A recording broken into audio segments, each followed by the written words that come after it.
গ্রামীণ পর্যায়ে স্বাস্থ্যসেবা মানুষের দোরগোড়ায় পৌঁছে দিতে রাষ্ট্র নির্মাণ করেছে কমিউনিটি ক্লিনিক।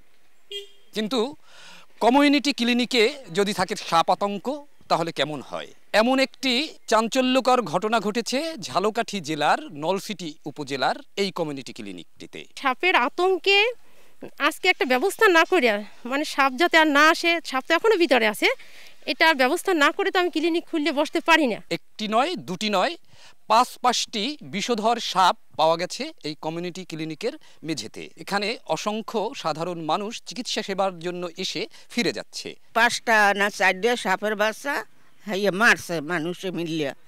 বাথরুমের ভিতরে একটা গদা পাইছে খুঁজতে খুঁজতে লোকেরা, তারপরে গদার মধ্যে বালু বুলু দিয়ে আটকাই থুইছে। কিছু সাপ দেখা গেছে এলাকার পোলাপান মিললে তারা কিছু সাপ 5-6টা সাপের বাচ্চা তারপর বাইরে করছে, ওদের ভিতর দিয়া সালাই বলাইয়া তারপরে মারছে।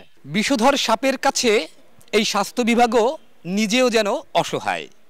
কমিউনিটি ক্লিনিকগুলোর সংস্কার সহ নানা সমস্যা সমাধানে নেই সরকারি কোনো বরাদ্দ, যে কারণে অসহায়ত্বের কথা তুলে ধরলেন স্বাস্থ্য বিভাগের এই শীর্ষ কর্মকর্তাও। স্থানীয় উদ্যোগে যারা সিজি কমিটিতে আছেন, সভাপতি বা জমিদাতা, তাদের সাথে বা স্থানীয় যারা একটু মানে উচ্চবিত্ত লোক আছেন তাদের সাথে কথা বলে তাদের সহায়তায় ওই জায়গাগুলো সাময়িকভাবে একটু স্থানীয় ব্যবস্থাপনায় কাজ করে নিলে বা ওই জায়গাগুলো গর্তগুলো একটু ফিল আপ করে নিলে, একটু কার্বলিক অ্যাসিড দিয়ে দিলে আমার মনে হয় আপাতত সাপের প্রকোপ থেকে কিছুটা রক্ষা পাওয়া যাবে।